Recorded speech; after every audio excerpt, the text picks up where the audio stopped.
ทำการใดน้ำใจในสิ่งดีทำบุญให้ทานวันนี้ไม่มีใครว่าใครชังสมัยก่อนประทับใจปู่ย่าตายายวันพระไม่เคยเบื่อหน่ายจำได้ไม่ลืมสักครั้งเหตุใดวันนี้มีคนเข้าวัดน้อยจังอยากให้เหมือนก่อนอีกครั้งฝากความหวังกับคนรุ่นใหม่เชิญชวนทุกท่านเข้าวัดเข้าวารับศีลรับพรหลวงตาเสริมคุณค่าให้กับจิตใจกระทำความดีเรื่องนี้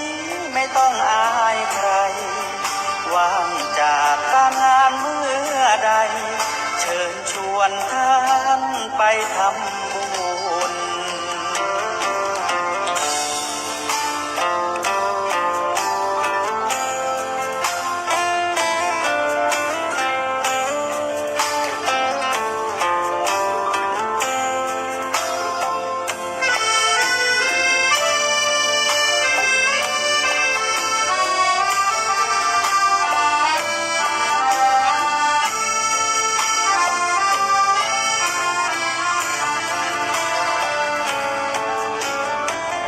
เชิญชวนทุกท่านเข้าวัดเข้าวารับศีลรับพรหลวงตาเสริมคุณค่าให้กับจิตใจกระทำความดีเรื่องนี้ไม่ต้องอายใครว่างจากการงานเมื่อใดเชิญชวนท่านไปทำบุญกระทำความดีเรื่องนี้ไม่ต้องอายใครฝากเพลงเชิญชวนหญิงชายอย่าอายเรื่องการทำบุญ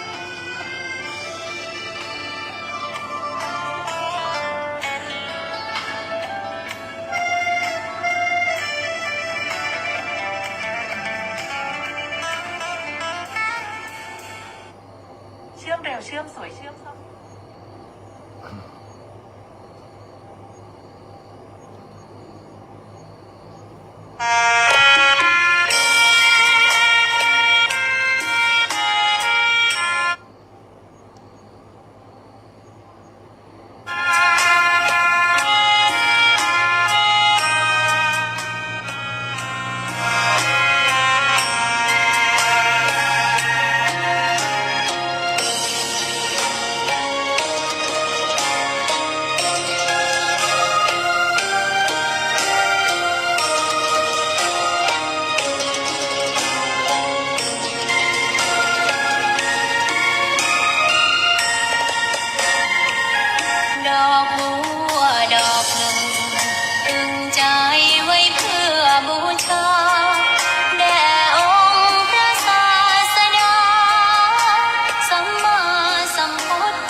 อนอบน้อมต่อพระรัตนตรัยแก้วเจ้าสามประการน้อมเอาคุณพระพุทธเจ้าคุณพระธรรมเจ้าคุณพระสังฆเจ้าคุณพระอรหันตเจ้าอริยสงฆ์เจ้าชูตนจุองค์ได้เมตตาแผ่ปรมีมาปกเก่าเกษาปกห่มรักษาครูบาอาจารย์พระมหาเถระพระเถรานุเถระเพื่อนสหธรรมิกสหพรหมจารีทุกรูปทุกองค์ปกห่มรักษาศรัทธาสาธุชนคนดีเท่าแก่อีพ่ออีแม่ทั้งหลายทุกท่านทุกคนที่ติดตามรับฟังรายการสารธรรมยามค่ำทางสถานีวิทยุเพื่อการศึกษาวิทยาลัยสงฆ์นครลำปางและสถานีวิทยุในเครือข่ายคลื่นสีขาวตลอดถึงทาง Facebook ไลฟ์ทาง YouTube ซึ่งโดยเมตตาของท่านอาจารย์พระครูสมุวิสุวัฒน์วรกิจโจได้ตัดต่อนำไปลงใน YouTube ของวัดฝายหินเพื่อเป็นการเผยแพร่ร่วมกันอีกช่องทางหนึ่งขอบคุณเจ้าหน้าที่สถานีวิทยุวิทยาลัยสงฆ์นครลำปางท่านดร.จิรศักดิ์ปันลำในสถานีผู้อำนวยการสถานีน้องแอมพัชริยาฟองจันตาดร.หัวหน้าฝ่ายรายการน้องนัทสถาพรสุธาคำหัวหน้าฝ่ายเทคนิคช่างเทคนิคของสถานีที่ได้ดูแลสถานีคือเป็นไปด้วยความเรียบร้อยคอยเกาะสัญญาณคอยเชื่อมสัญญาณคอยดูแลบริการสถานีในหลายๆอย่างหลายๆด้านขอบคุณผู้มีส่วนเกี่ยวข้องทุกคนทุกท่านที่อยู่เบื้องหลังการทำงานของสถานีวิทยุและที่สำคัญศรัทธาญาติโยมที่ร่วมสมทบให้หอมเป็นการน้ำกาไฟของสถานีมาทุกเดือนขอบคุณหลายๆอนุโมทนาศรัทธาให้อยู่ดีมีสุขเด้อพบปะกันวันนี้วันที่10วันจันทร์ที่10เดือนมีนาศักราชพระพุทธศักราช2568พระวษาพบปะกันวันนี้อาตมาภาพพระมหาสมชาติชาตะปัญโยวัดบรรพตสถิตรับผิดชอบดำเนินรายการช่วงค่ำยามแลงวันนี้จัดรายการนอกสถานที่อยู่ที่สุสานชาปนสถานหรือว่าปาจ้าบ้านสะเนียนตำบลสะเนียนอำเภอเมืองจังหวัดน่านห่างจากตัวจังหวัดน่านประมาณ 3-4 กิโลศรัทธาญาติโยมวันนี้ได้มานอนพักที่นี่ได้มายุดยั้งที่นี่เพื่อจะพักผ่อนสัก1 คืนแล้วก็จะเดินทางต่อไปยังพื้นที่อำเภอเมืองจังหวัดน่านและจะต่อไปในอำเภออื่นๆต่อไปในวันต่อไปเนาะวันนี้ก็ขอบคุณทุกคนทุกท่านที่ติดตามเอาละศรัทธาพบปะกันแล้วก็จะปาศรัทธาไว้พระสวดมนต์ก่อนจะนำเรื่องราวต่างๆมาสนทนาอูจากันต่อไปกราบพระพร้อมกันกราบ1พุทโธเมนาโธกราบ2ธัมโมเมนาโธกราบ3สังโฆเมนาโธอิมินาสการเรนะพุทธังอภิปูชยามิอิมินาสการเรนะธัมมังอภิปูชยามิอิมินาสการเรนะสังฆังอภิปูชยามิอะระหังสัมมาสัมพุทโธภะคะวาพุทธังภะคะวันตังอภิวาเทมิสวากขาโตภะคะวะตาธัมโมธัมมังนะมัสสามิกาสุปฏิปันโนภะคะวะโตสาวกสังโฆ สังฆังนามามิกราบนะโมตัสสะภะคะวะโตอะระหะโตสัมมาสัมพุทธัสสะนะโมตัสสะภะคะวะโตอะระหะโตสัมมาสัมพุทธัสสะนะโมตัสสะภะคะวะโตอะระหะโตสัมมาสัมพุทธัสสะพุทธังสารนังกัจฉามิธัมมังสารนังกัจฉามิสังฆังสารนังกัจฉามิตุติยัมปิพุทธังสารนังกัจฉามิตุติยัมปิธัมมังสารนังกัจฉามิตุติยัมปิสังฆังสารนังกัจฉามิตติยัมปิพุทธังสารนังกัจฉามิตติยัมปิธัมมังสารนังกัจฉามิตติยัมปิสังฆังสารนังกัจฉามิอิติปิโสภะคะวะอะระหังสัมมาสัมพุทโธวิจจาจารณะสัมปันโนสุขโตโลกาวิทูอนุตตโรปุริสัทธัมมะสารทิสัทธาเทวมนุสสานังพุทโธภังคาวาติสวากขาโตภะคะวะตาธัมโม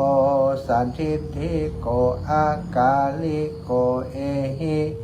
ปัสสิโกโอปันนายิโกปัจจัตตังเวทิตาโพวินโยหิติสุปฏิปันโนภะคะวะโตสาวกสังโฆอุชุปฏิปันโนภะคะวะโตสาวกสังโฆยายาปฏิปันโนภะคะวะโตสาวกสังโฆสามิจิปฏิปันโนภะคะวะโตสาวกสังโฆญาทิทังจัตตาริปุริสายุคานิอัฏฐปุริสัพพุคาลาเอสะภะคะวะโตสาวกสังโฆอะหุนายโยปะหุนายโยทักขินายโยอัญชลิกะระนิโยอนุตตรังปุญญเขตังโลกัสสาติกราบพระพร้อมกันเนอกราบหนึ่งพุทธังวารันตังสิระสานะมามิกราบสองธัมมังวารันตังสิระสานะมามิกราบสามสังฆังวารันตังสิระสานะมามิศรัทธาญาติโยมไหว้พระสวดมนต์ทำวัดเย็นเป็นที่เรียบร้อยต่อไปก็ผู้จะสนทนาธรรมกันเนาะตาเจ้าก็ได้เข้ารายการพบปะกันรอบหนึ่งตีสามถึงตีห้าตีสามถึงตีสี่ตาเจ้าโทษตีสาม45 นาทีเปิดสายศรัทธาญาติโยมดาปิ่งจะได้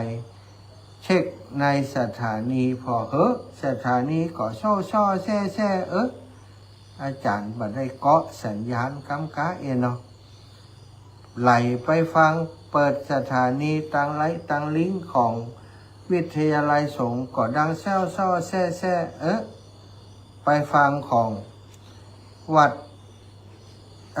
ขื่นสีขาวก็ดังช่อแซ่มีเสียงเฮาเปิดสายศรัทธาญาติโยมโทรเข้ามาจิ้มลบรายงานผลการรับฟังสถานีดีก็รับปิ่งเป็นไดมีไฟฟังโลนี่เนาะ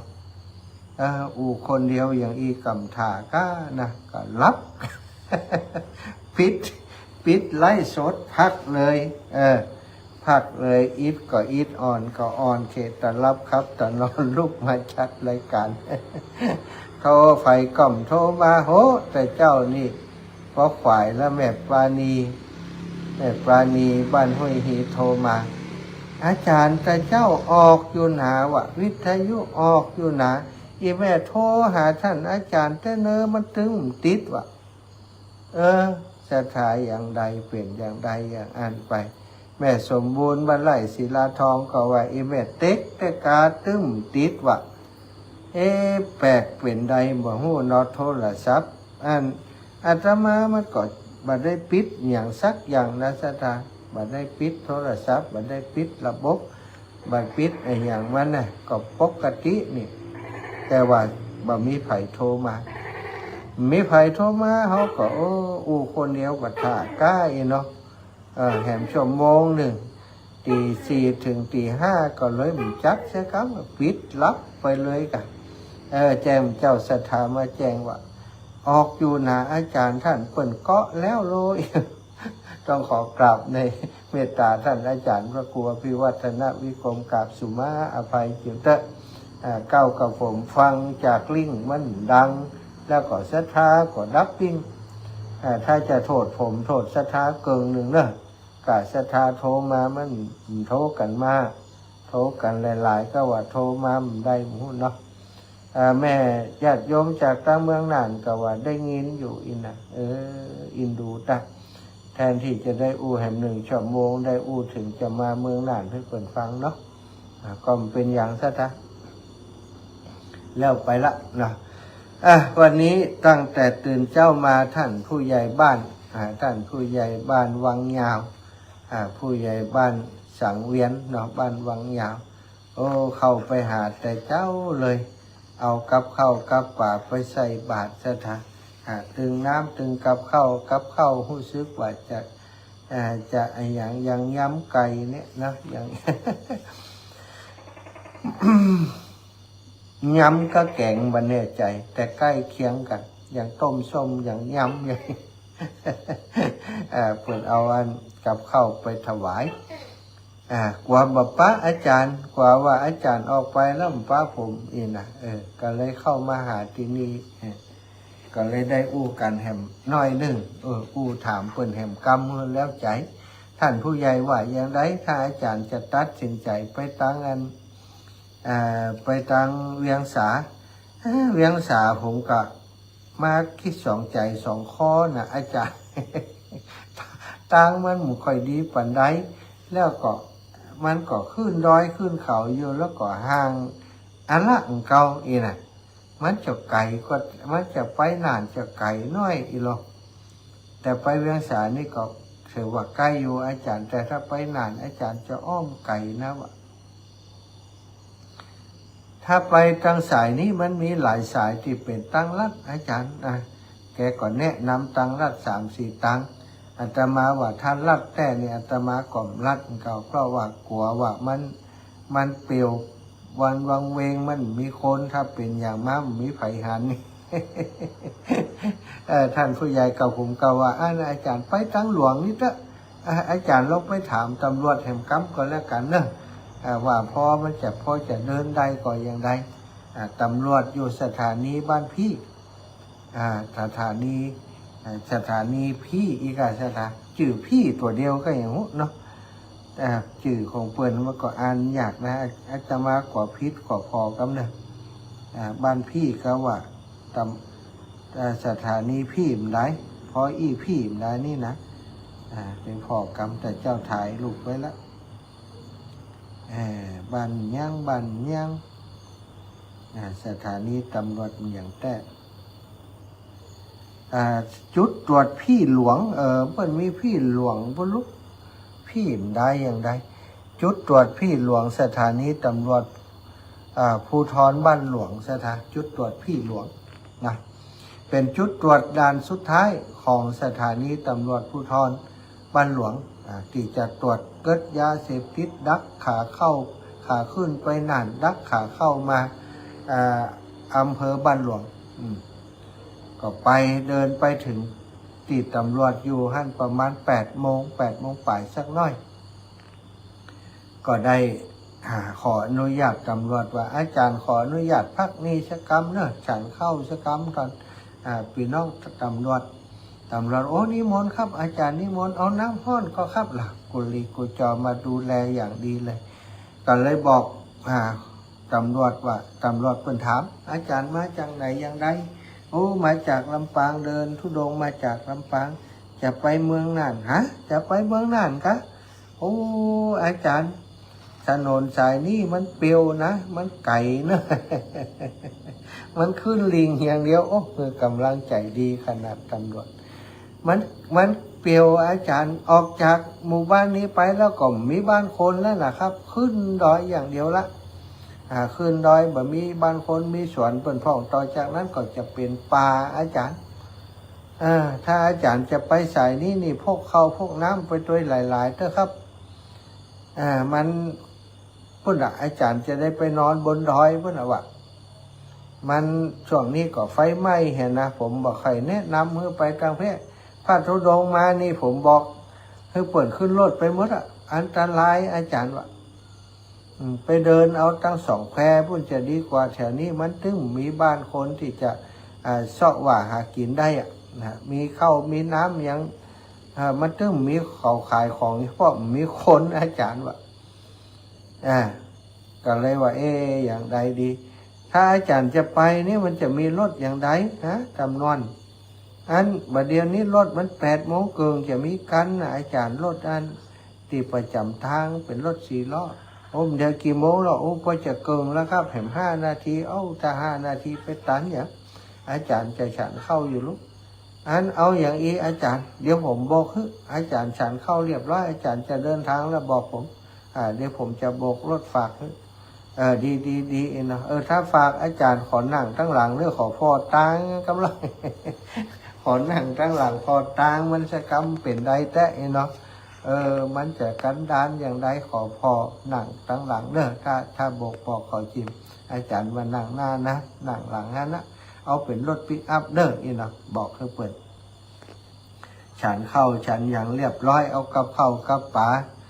ที่มันเกินความจำเป็นนะมอบเพื่อกับตำรวจไปได้หลายอยู่ตำรวจนะถึงข้าวถึงนมถึงอะไรอย่างขนมก็แบ่งให้ตำรวจไปจากนั้นฉันเรียบร้อยล้างหน้าล้างตาล้างหน้าล้างตาเรียบร้อยแล้วแต่งตัวตำรวจก็ทำหน้าที่สถานไปโบกรถโบกรถกันแหลกป๊อบเป็นคนหู้จักกับตัวรอบตัวดี สวัสดีตำเวกันลูกพี่ไปน่านครับพอดีผมพระคุณเจ้าเพิ่นจะไปน่านแต่ว่าจะไปลงแถวเนี่ย2 แควเนี่ยเพิ่นจะเดินต่อไปข้ามดอยนี่กว่าอันตรายผมไม่อยากให้เพิ่นเดินเดี๋ยวดีจะเป็นพี่เป็นลมให้มะ คนนั่นก็ใจดีแวบรถเขามาจอดตั้งในสถานเพิ่นก็จะนิมนต์ให้นั่งหน้าเหมือนกันแต่บอกเพิ่นว่าอาจารย์ขอนั่งตั้งหลังนี่เถอะเพราะว่าอยากจะหันบรรยากาศอยากจะหันธรรมชาติ2 ข้างทางมันจะได้หัน360 องศาเป็นอย่างครับอาจารย์ตามสบายหรอกก็ขึ้นรถไปสถานพร้อมชุดเดินทางเตรียมพร้อมเนาะนั่งรถเป็นไปสถานก็ยังที่ตำรวจว่า ถ้าจะมาเป็นตำรวจนะก็จะบอกพระธุดงค์อย่างเดียวก็ที่ตำรวจบอกอาตมานั่นน่ะเนาะไม่อยากให้เสี่ยงแต่ว่าถ้าไปด้วยกันหลายคนถ้ามีคนติดตามมีน้ำมีท่าเข้าป่าพร้อมก็ได้แต่ว่าต้องเดินไปน่าจะเดินไปได้สัก10 กิโลนี่อาตมาว่านะพอทางที่มันขึ้นเนี่ยบางชุดก็ลงเดี๋ยวก็ขึ้นเดี๋ยวก็ลงซะทักป๊อกหวอมป๊อกหวอมป๊อกหวอมใช้เวลาประมาณเกือบ30 นาทีนะติดเฉพาะรถนะซะทักวิ่งจากคันมาเนี่ยรถวิ่งประมาณ30 นาทีก็ได้ประมาณ20 กิโลประมาณ20 กิโลออกจากบ้านจุดตรวจพี่หลวงมาก็มาถึงบ้าน2 แควก็ลงที่หัน นึกย้อนไปว่าโอ้ถ้าเขาเดิน2 วันนี่เอามันอยู่สถานต้อง3 วันเพื่อนนะพอระยะทางที่มันขึ้นดอยนั่นนะ แล้วจะไปซื้อน้ำที่ไหนก็บ่มี อันนี้อาตมายอมเลยยอมเลยถ้าไปเดินสายนี้ได้นะเดินคนเดียวแล้วเดินสายนี้ได้เก่งนะก็ต้องคือบางครั้งบางทีเนี่ยเขาก็ต้องประมาณกำลังของตัวเก่าเนาะประเมินว่าเขามีกำลังบอกใดประมาณการให้พร้อมว่ามันจะเปลี่ยนไปได้แค่ไหนมาพอแล้วนี่อย่างตีลังเลอย่างตีสงสัยอย่างตีบ่สบายใจอย่างตีคิดว่าจะไปสายได้ดีมสายได้ดีถ้าไปสายนี้เนี่ยเอาวิธีใดไปสายนั้นวิธีใดสุดท้ายก็ได้วิธีที่ดีที่สุดสถานเอาตามตำรวจนะตำรวจว่ายังได้ว่าตามตำรวจไม่อยากจะคัดขืนนี่จะโดนจับเนาะ ก็ได้เดินทางมาถึงตามเป้าหมายสถานมาถึง2 แควแล้วก็เดินต่อมาได้แหม21 กิโลจุดเตี่ยตมาพักอยู่นี่ชื่อว่าบ้านสะเนียนเนาะเดินจากที่บ้าน2 แควมาประมาณ20 กิโลก็ได้เหงื่ออยู่พอสมควรก็ได้ขึ้นได้ลงขึ้นลงอยู่ก็บัดถือว่าถนนราบเรียบเนาะตั้งเมืองน่านส่วนใหญ่ก็จะเป็นอย่างเงี้ยเนาะขึ้นเดียวก็ขึ้นดอยพ่องลงดอยพ่องแต่ว่าก็บ่พอสูงตัวใดผ่านหมู่บ้านเป็นระยะก็แวะซื้อน้ำพ่องเนาะน้ำนี่จำเป็นต้องซื้อสถานเพราะว่าเปิ้นบอกว่าเฮามีน้ำก็มีน้ำนะเดินมาแล้วก็ส่วนใหญ่ก็คือเจ้าบ้านเปิ้นก็ขายของอยู่ติดถนนก็จริงเนาะแต่เปิ้นก็ไม่ได้ว่าจะใส่บาตรหรอกจำเป็นก็ต้องซื้อนะเข้าไปแวะซื้อน้ำพ่องไอยังพ่องเนาะก็น้ำก็วันนี้หมดไปหลายขวดเหมือนกันตีสุดท้ายแหล่งสุดท้ายนะตีมาซื้อน้ำพร้อมกับถามตีอันป้าจ้าเปิ้นก็ซ้ำบ่ขายแฮมเปิ้นก็เอาถวายน้ำขวดขนาดกลาง3 ขวดตีแล้วเปิ้นก็แนะนำว่า สุสานป้าจ้าบ้านสะเนียนเนี่ยสงบเงียบสัปปายะดีอาจารย์ผมรู้จักผู้ใหญ่เดี๋ยวผมจะโทรว่าเป็นคนไทยคนกรุงเทพมาค้าขายอยู่บ้านเฮาบ้านสะเนียนเปิ้นก็โทรหาผู้ใหญ่รับสายว่าได้กาผมขออู้กับอาจารย์ครับก็ได้อู้กับท่านผู้ใหญ่ท่านผู้ใหญ่ว่าผมทำได้ไปหาอาจารย์เพราะผมมันจะไปที่วัดครับวันนี้จะอันเปิ้นโกนหัวจะมีลูกน้องผมเปิ้นบวชว่า เปิ้นจะทำพิธีโกนวันนี้อีนะกันเลยว่าอันก่อมเป็นอย่างอันอาจารย์ขอดูเรื่องน้ำเรื่องไฟให้อาจารย์เจิมเรื่องเอาปอไฟนี่หมกปอในชาติแบตมือถืออาจารย์จะจัดรายการวิทยุกลางคืนอยู่ได้ครับเดี๋ยวผมจะลูกน้องผมไปพอน้ำพอไฟให้อาจารย์เลิกว่า แต่ถ้าเดินทางมาถึงป่าจ้านี่ก็มีคนติดตามโดยมาดูไฟมาดูน้ำเป็นที่เรียบร้อยเนาะก็สบายใจได้เนอะสถานตอนนี้ก็ถือว่าได้มาถึง มาปักหลักที่เมืองน่านแล้วเนาะใจกลางเมืองน่านแล้วจะเข้าสู่ตัวอำเภอเมืองเข้าสู่ตัวอำเภอเมืองน่านละ วันพรุ่งนี้ก็จะไปตะกี้ก่อนนัดหมายกับศรัทธาญาติโยมที่พระธาตุแช่แห้งศรัทธาแม่ยังจำได้ละแม่ยังก่อนเนี่ยตะกี้ก็โทรมา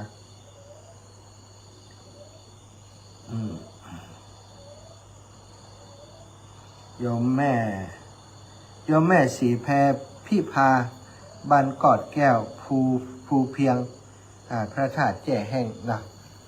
เปิ้นว่าจากนี่ไปบ้านเปิ้นประมาณ10 กิโลก็7-8 กิโลอีก7-8 กิโลก็จะถึงอยู่ตอนเพลน่าจะถึงอยู่เนาะริมดีก็สายอินเตอร์นะถึงพระธาตุแช่แห้งก็จะไปสักการะพระธาตุแช่แห้งพระกู่บ้านกู่เมืองพระกู่บ้านกู่เมืองของ จังหวัดน่านเนาะให้เรียบร้อยกำนี้ก็จะได้เดินทั่วเมืองน่านเดินไปในสายที่มีศรัทธาญาติโยมเปิดฟังรายการนะแม่สำลิดบ้านนาเหลียงอำเภอเมืองน่านตะกี้ก็โทรมาแต่ว่าอาตมาบัดได้ฮับเดี๋ยวก็จะโทรไปหาเปิ่นเนาะว่าตกลงแล้วแม่สำลิดอยู่แถวไหนบ้านนาเหลียงอยู่ที่ไหนตั้งใดช่วงนี้ก็มีอากาศที่เมืองน่านก็ร้อนอะละเนอะจะทานบ้านเฮาก็จะร้อนเหมือนกันเนาะตีบดมืด 2-3 วันก่อนหายไปละมาเดี๋ยวนี้มีแจ้งอย่างเดียวบ่มีบดบ่มีมืด ที่บอกว่าฝนจะหยวดลงมาทั้งเพศพ่องบ่มีแล้วเนาะช่วงนี้ก็น่าจะร้อนอย่างเดียวเนาะก็ดูแลตัวเองของภัยของมันเนอะจะทานตากแดดอยู่ตีกลางแจ้งก็ระมัดระวังถ้าเกิดว่าเขาเป็นคนสุขภาพบดีนะเป็นสโตรกสเติร์กอย่างเป็นว่านั่นอันตรายอยู่อากาศร้อนเกินไปอุณหภูมิร้อนเกินไปก็อาจจะทำให้เขาเป็นสโตรกได้เป็นลมเป็นวูบนะเป็นลมเป็นวูบอาตมาเดินก็ดูตัวเก่าเหมือนกันถ้าอาการบดีก็เข้าห่มเข้ายังแต่ยังหัวแข็งอยู่ตอนนี้ก็รู้สึกว่าไปได้เรื่อยๆเนาะบ่มีปัญหาอย่างตอนนี้เวลา19:34ก็จะนำสารธรรมมาฝากมาแบ่งปันสักน้อยนะสตาคงบัดได้นักแล้วเพราะว่ามัวแต่อู้ถึงเรื่องราวของการเดินธุดงค์นะวันนี้นำเรื่องของไตรลักษณ์นะกฎของไตรลักษณ์หรือว่าลักษณะที่เป็นไตรลักษณ์หมายถึงลักษณะสำคัญ3อย่างบางทีพระพุทธองค์จะเรียกว่าสามัญลักษณะนะทั่วไปของสิ่งทั้งปวงมีอยู่3อย่างด้วยกันศรัทธาญาติโยมได้แก่อนิจจตาความบัดเที่ยงทุกข์ความบัดเที่ยงทุกขตาความเป็นทุกข์แล้วก็อนัตตาความบ่มีตัวตนทุกสิ่งทุกอย่างในโลกนี้นะในโลกนี้หนีบ่พ้นกฎไตรลักษณ์หรือว่าสามัญลักษณะ3อย่างนี้สิ่งทั้งปวงในโลกนี้อื่นๆอาจจะมีลักษณะอย่างหลายอย่างนะสุดท้ายอาจจะพลิกแผกแตกต่างกันไปอย่างคนเฮานี่อาจจะสูงจะต่ำจะดำจะขาวบางคนก็บางสิ่งก็สั้นหยาบละเอียดงามบ่งามเป็นต้นนะเป็นเครื่องหมายให้สิ่งต่างๆแตกต่างกันจากสิ่งหนึ่งเช่นวัตถุสีขาวย่อมแตกต่างจากวัตถุสีดำต้นไม้ต้นไม้เตี้ยก็ย่อมจะแตกต่างจากต้นไม้ที่มันสูงพืชพันธุ์ธัญญาหารก็แตกต่างกันโดยใบโดยอย่างต่างๆโดยรสชาติทำให้เรามองหันได้ชัดว่าสิ่งนี้หรือว่าบุคคลนี้แตกต่างจากสิ่งนั้นหรือว่าบุคคลอื่นอย่างใดลักษณะคนคือบางสิ่งบางอย่างในตัวคนคนหนึ่งซึ่งทำให้เขาแตกต่างจากคนอื่นๆเขามีประชากรของโลกประมาณอยู่ 3-4 พันล้านคนศรัทธาญาติโยมบ่มีไผสักคนเดียวที่เหมือนกันทุกอย่างเหมือนกันทุกอย่างแม้แต่คู่แฝดก็บ่เหมือนกันศรัทธาญาติโยมไปพอคู่แฝดที่เขาว่าเหมือนกันมันจะมีแตกต่างกันอยู่แตกต่างกันอยู่หลายอย่างบางสิ่งบางอย่างที่แตกกันอู้ถึงลักษณะรูปร่างยังมีลักษณะอันเป็นนามธรรมซึ่งแยกบุคคลหนึ่งคือแตกต่างจากบุคคลหนึ่งอีกหลายอย่างเช่นบางคนเป็นคนซื่อสัตย์สุจริตซื่อตรงกตัญญูขยันขันแข็งภาคเพียรมีสติปัญญาดีรวมเรียกว่าเป็นคนดีเป็นคนมีลักษณะดีส่วนบางคนก็อาจจะตรงกันข้ามเลยชั่วช้าคดโกงกตัญญูเกียจคร้านโง่เขลา ลักษณะที่แตกต่างกันนี้ย่อมเป็นเครื่องที่จะแยกคนหนึ่งคือแตกต่างจากบุคคลหนึ่งและสัตว์ในโลกนี้มากมายหลายประเภทเขาก็จัดประเภทและชนิดตามลักษณะของบุคคลและสัตว์นั้นๆสัตว์บางประเภทก็มีสี่เท้าสี่ขามีหางเหมือนกันเช่นวัวควายช้างม้าสุนัขเสือแมวเป็นต้นแต่มีลักษณะบางอย่างที่ทำให้วัวแตกต่างจากควายช้างแตกต่างจากม้าสุนัขแตกต่างจากเสือจากแมวแม้ในสัตว์พวกเดียวกันเช่นสุนัขก็ยังมีบางสิ่งบางอย่างแสดงให้เห็นว่าสุนัขตัวนี้แตกต่างจากสุนัขตัวนั้นเช่นสีของมันก็ดีตัวที่มีสีเดียวกันก็ยังมีบางอันมีลักษณะที่แตกต่างกันจนทำให้เราหู้ได้รวมความกับว่าสัตว์บุคคลสิ่งของในโลกมีลักษณะที่แตกต่างกันไปมากมายแต่ที่สิ่งเหล่านั้นทั้งปวงมีลักษณะเหมือนกันมีลักษณะเหมือนกันบ่พ้นไปได้ศรัทธาญาติโยมหลีกบ่ได้พ้นบ่ได้ก็คือลักษณะที่สำคัญ3ประการที่เป็นว่าไตรลักษณ์นั่นศรัทธาก็คืออย่างคือความบ่เที่ยงแล้วก็เป็นทุกข์ทนอยู่ได้บ่เหมือนแล้วก็มีความเป็นอนัตตาหาตัวตนบ่ได้ทุกสิ่งทุกอย่างอันเป็นสังคตธรรมโลกิยธรรมหรือที่เรียกกันทั่วไปว่าสังขารธรรมต้องอยู่ในลักษณะ3ประการนี้ทั้งสิ้นศรัทธายกเว้นอย่างเดียวอสังขตธรรมหรือว่าพระนิพพานที่บ่มีเกิดมีแก่มีเจ็บมีตายศรัทธาภาวะของคำว่านิพพานบาดใจภาวะที่เป็นอนิจจังทุกขังอนัตตาถ้าเข้าไปสู่ภาวะของนิพพานก็สงบเย็นเป็นสิ่งที่สงบเย็นที่บ่มีความเปลี่ยนแปลงสงบเย็นจากกิเลสสงบเย็นจากการพ้นจากกิเลสหมู่เฮาทุกคนทุกท่านถึงจะแตกต่างกันโดยรูปโฉมนมพันธุ์แตกต่างกันในฐานะหลักฐานฉลาดงี่เง่าอายังกบหากันไปเถอะบางคนฉลาดบางคนโง่บางคนรวยบางคนจนศรัทธาแต่ว่าสุดท้ายบอกว่าคนรวยหรือคนจนคนฉลาดหรือว่าคนโง่หนีบ่พ้นเหมือนกันในกฎธรรมชาติ3ประการนี้คือความเป็นอนิจจตาอนิจจังทุกขังอนัตตาของสังขารร่างกายสังขารร่างกายของเฮาก็เกิดขึ้นตั้งอยู่ดับไป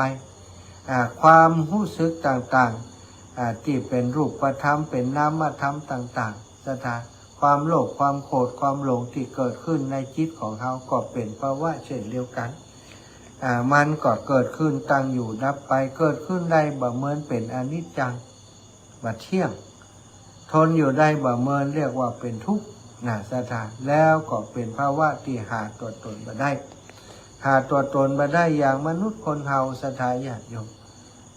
มันมีสิ่งปรุงแต่งขึ้นมาประกอบด้วยธาตุ4ธาตุดินธาตุน้ำธาตุลมธาตุไฟซึ่งหมู่เฮาทุกคนมีเหมือนกันธาตุเหมือนกันมาประชุมเป็นร่างเฮาแล้วก็อาจจะแตกต่างกันคนนั้นงามคนนั้นงามเป็นเรื่องของสังขารร่างกายเป็นเรื่องของธรรมชาติก็แตกต่างกันอย่างนี้แต่สิ่งที่มันตึงบ่แตกต่างกันนั่นก็คือกฎของธรรมชาติที่บอกว่าทุกอย่างเป็นอนิจจังทุกขังอนัตตาทุกคนเกิดมาก็ต้องเจอภาวะที่เป็นทุกข์เหมือนกัน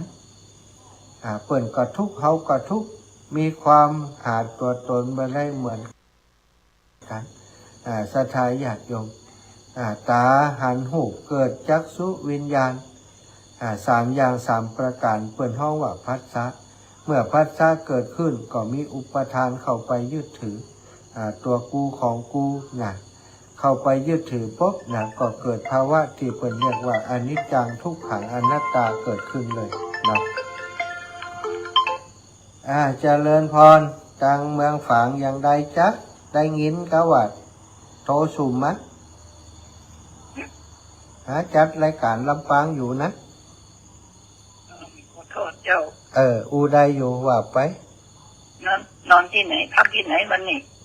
นอนที่ซูซ่าป่าจ้าบ้านสะเนียนตำบลสะเนียนอำเภอเมืองน่านเนอแต่เจ้าฟังรายการก็ แต่เจ้า อืม เมื่อเจ้ามืดนะกะฟังอยู่ ออกกะปุ่น ออกอยู่เหรอ ก็ย่ำโทรมาเขาถามไผก็ได้ดับปิ้งอ่ะ เคยเนี่ยกำลังจะโค้ชก็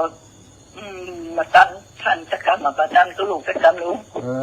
เขาไหวอย่างใดจะนี่อ่ะมีไผ ท่าน โทร ได้ยิน มา อยู่ เล แม่ ย ตันได้ยินอยู่ ประโยคนี้แม่ตันได้ยินเนี่ยจะกำลังจะเสียงมากดฝากหมายเลขโทรศัพท์อีลูก กะเขาก็แม่น กำลัง เปลี่ย จะ น เสียโทร แม่น ศัพ เป ท์ ลี่ยน มัน เขา กำลังจะโค้ชฝากหมายเลขโทรศัพท์ฝากหมายเลขโทรศัพท์ พอในลิงก์ก็มาออกอย่างใดนี่อีกกันเนาะเสียงช่อแซ่มได้ในลิงก์แต่ในทายุออกว่า ได้ยินอยู่ก็เคยแม่โทรไปอยู่อีกแม่วันนี่กำลังจะโค้ชไปลูกก็ว่างไปอย่างเงี้ยฝากหมายเลขโทรศัพท์อย่างเงี้ย อ๋อเจ้าสาธุเนอะสาธุขอสมมาอภัยเด้อแต่เจ้าเนาะศรัทธาติดตามรับฟังอยู่เจริญปอนแม่ทองสุขใจย่าวัง เจ้าพระอาจารย์ปลอดภัยเนาะ คำดอยมาแล้ว นอนสบายใจนี่เหงาหน้าบุญจำหมดเกิด ตำรวจใจดี แม่กลัวอาจารย์นั่นขึ้นร้อยน่ะมันห่อนขนาดไหนเนาะอาจารย์เนาะ ใจ เจ้า มาเดินเทศกับพ่อบอกละ มันเดี๋ยวนี้ถึงปุ่นแล้วก็พระอาจารย์ ถึงงั้นห่างกว่าอำเภอ3 กิโลกันไหมอำเภอเมืองไหน สู่ไปตีกันดานน่ะจะไปอาจารย์จะดันไปเตียนกินกันดานน่ะแม่กลัวจะเนอเอาใจจุย เจ้า เจ้า สาธุเนอะ เจ้าถูกนี้พระอาจารย์เฮ เจ้าสาธุแต่เจ้านี่ขอสุมาอภัยแท้ๆเลยศรัทธาเปิดลิงก์ก็ได้เปิดอย่างก็ได้เขาก็ว่ามันทำเปิดถ้าเปิดทำได้เกาะไปแต่เนาะเป็นห่วงว่าเปิดได้เกาะไปรอไผ่โทรมาก่อมโทรน่ะแต่เจ้าหรือว่าล้อมเมินหูอิตถามไปถามมามีไผ่โทรมาก็ปิดลับเลยพอเขาเข้าไปฟังปกติถ้าสมมุติว่ามีไผ่โทรมาเนาะเขาไปเปิดในลิงก์ที่อยู่ในไลน์น่ะถ้ามันออกเสียงออกอยู่ออกอยู่นี่โลน่ะคนเปิดโทรมาจังเปิดแต่นี่ไปเปิดในลิงก์ก็โซ่แช่ยำหูแสดงว่าเปิดได้เกาะเนาะก็เลยปิดลับไปเลยนะ0808844173เนี่ยเปิดสายแล้ว0808844173โทรศัพท์เป็นอย่างไรเจอหือดีกะตะกี้เพิ่นก็โทรมาอยู่แล้วเนาะแม่สำลิดนาเหลียงแม่สำลิดนาเหลียงเจริญพรแม่ก็คือแม่เจ้านี่แม่ก็โทรไปนำขับอยู่ได้ แหละมันโทรศัพท์มันแบบนี่แหละมันมาอันนี้เลยที่ว่าดอกนั่นน่ะทั้งตลอดเลยแล้วโทรไปขับได้ แสดงว่าโทรศัพท์มีปัญหาอย่างสักอย่างเนี่ยเนาะเดี๋ยวก็ยังโทรได้เนาะแม่เนาะนั่นแหละแต่ฟังที่แรกแล้วแต่ฟังได้แต่โทรขับได้การแล้วเขาเข้าไปพอในลิงก์มันก็สีชั่วเขาบอกมีใครได้ยินโลอีกอะมันชั่วได้ยินแต่เดียวใจวิทยุได้ยินกับแต่ลิงก์ที่เขาเปิดนะกะมันได้ยินน่ะแต่จินน่ะจะได้แห่ง1 ชั่วโมงได้อู้กันดีใช่กันเนาะปิดละเหี้ยเจ้าข อบคุณแม่เนอร์ ไม่ไปสองเตียแล้วคนไหนมันจะตั้งไม่ไปไหนมันมีแบบมีก็ด้อยนะการไปหมด อืม ไปเร็วคนแต่ก็ได้ไปนะ แม่ไปตั้งพูดนั้น มาตั้งแปดนี่ปอดอยอ่ะ มาดังร้องใส่น้ำก็ดัง ปอตั้งเฮอตั้งเพศนี่เน็ตเท่า อยากมาละมันอีกอะน้อยนัก เจ้าเจ้า นี่นะ เจ้าแม่ ไปละ สาธุเจ้าสาธุ นี่ที่เต้นไหนก็จะไปเนี่ยที่เปล่ามีหลายๆแกน ปะกันเจ้า17ไปงาน สมาคมนักจัดรายการ จังหวัดลำปางเจริญพรแต่เจ้ายังโทรมาแม่ก็ฟังอยู่ดูไปโทรอย่างตัวพิษเนี่ย สวัสดี แม่ก็ฟังอยู่ด้วยนะเจ้า คนก่ำโทรอะไรได้มีละลูกเอกอะเปิ่นเพราะลูกเอกอะ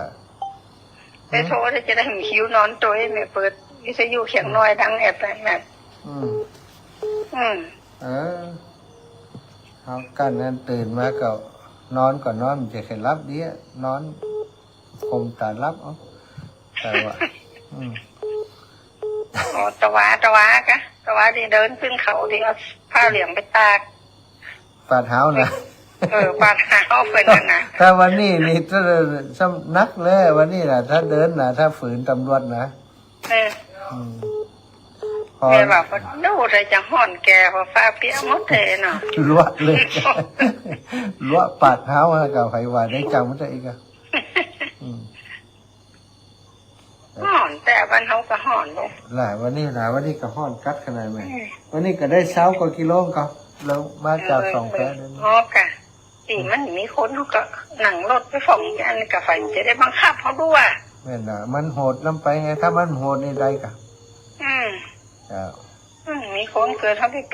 ป็นลงมันลงอย่างใดใช่สาธุนะแม่นะขอบคุณได้17ประการ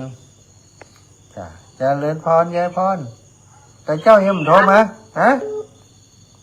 อะไรแต่เจ้าบอกให้โทรมายายพรยังโทรนะเจ้าเนี่ยเจ้าเนี่ยไปรับการไม่โอนเขาทำหาว่าขยับเนี่ยใช่เขาว่าจะได้ไม่ไปโทรสักคนนี่ฮะตั้งสถานีเป็นมาออกใกล้ก็มาจะโทรไปพี่อันนี้เนี่ยพี่ที่นั่นเนี่ยรับอ่ะเขาก็ว่ามีปืนได้เกาะใจก็อาจจะโทรไปบอกก่อนนะปิดแล้วเราไปแหละตาลงก็ตาลงมาได้ยินช่วงๆไม่ใช่อยู่กับใครดีอ่ะเอาเจ้าสาธุเนอะยายพรเจริญพรแม่เพน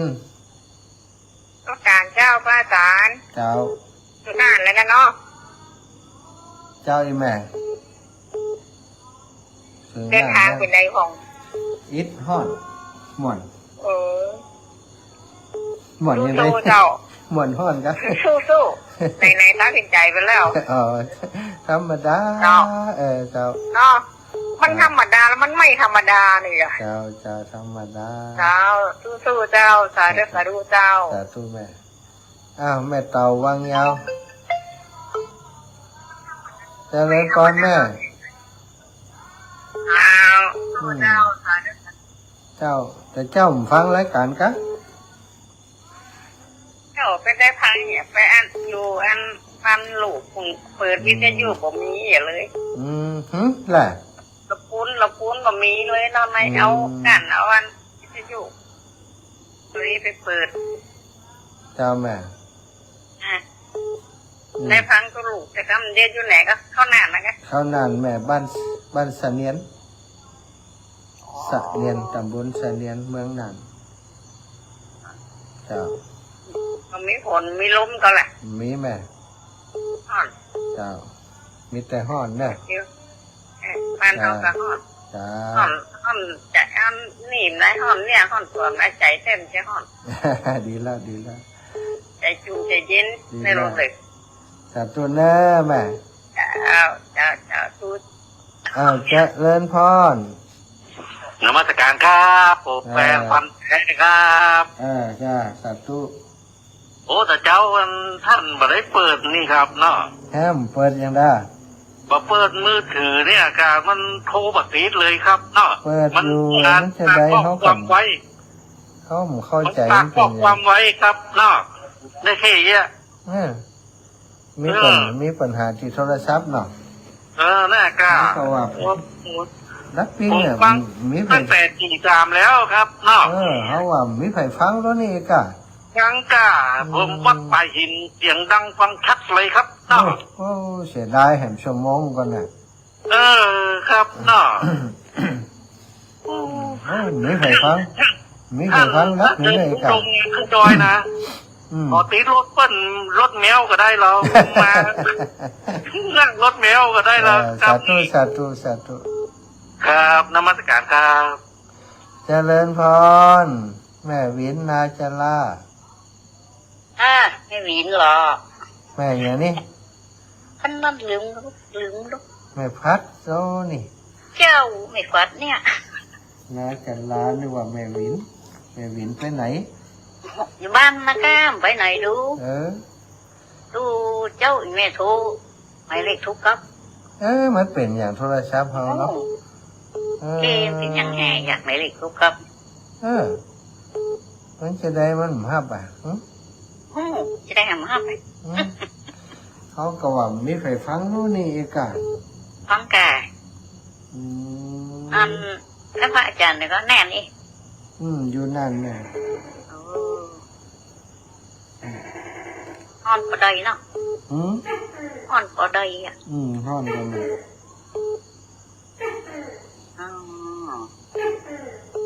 แตงปลอดภัยเด้อ เจ้าแม่ ก็หมุนจู เจ้าอยู่บ้านกับปลอดภัยเนอะห้ามขึ้นเก้าพักละดูตั้งลุมเก็บเอาเด้อ ขึ้นไป สาธุแม่แม่ฮัลโหลแม่ เจ้า บุญฮักษาเด้อ เจ้า อยู่ดีมีสุข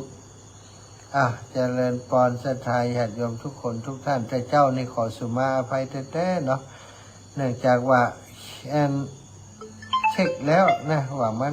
มันอย่างไรนะเจริญพรแม่สมบูรณ์แม่สมบูรณ์เนี่ยแม่สุแก้ว แม่ชูแก้วกะ เจ้าโทรไปบอกว่า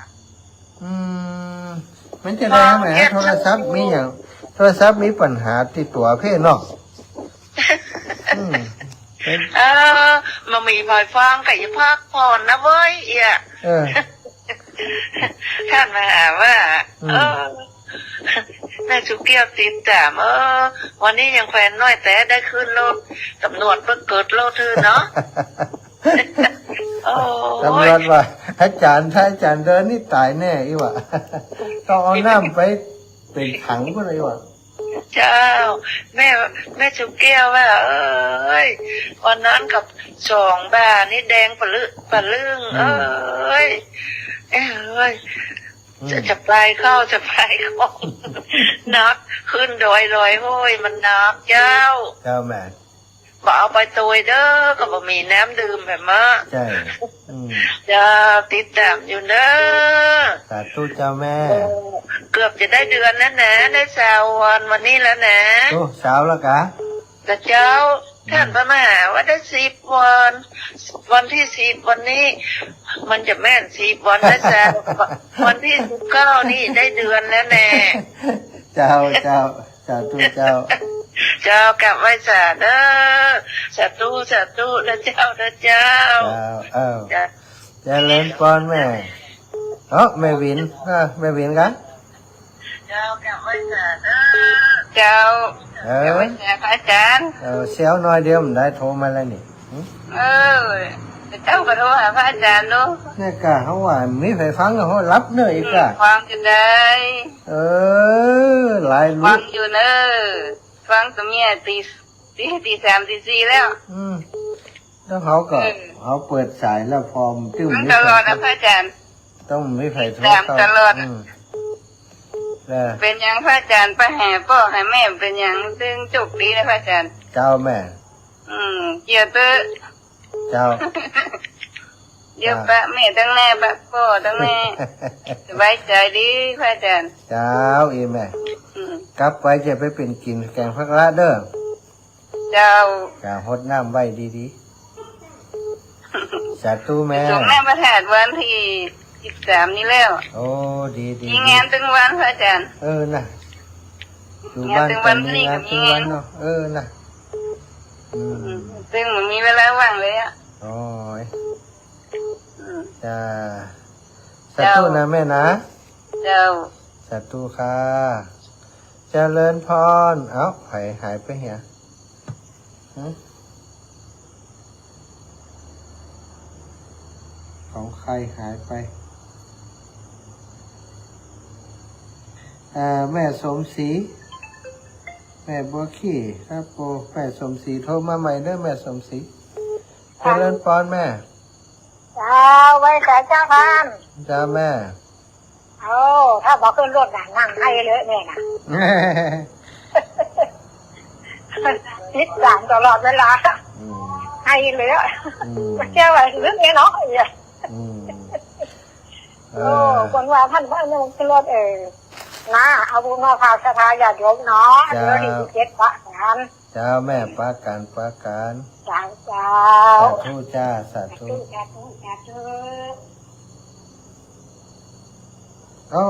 59แล้ว เวลาหมดแล้วเนอะอุ้ยเนอะแม่อุ้ยหลุมวัดไฟหินตันละเนาะจัตตาโลธรรมาวัฏันติอายุวันโนสุขังพระลา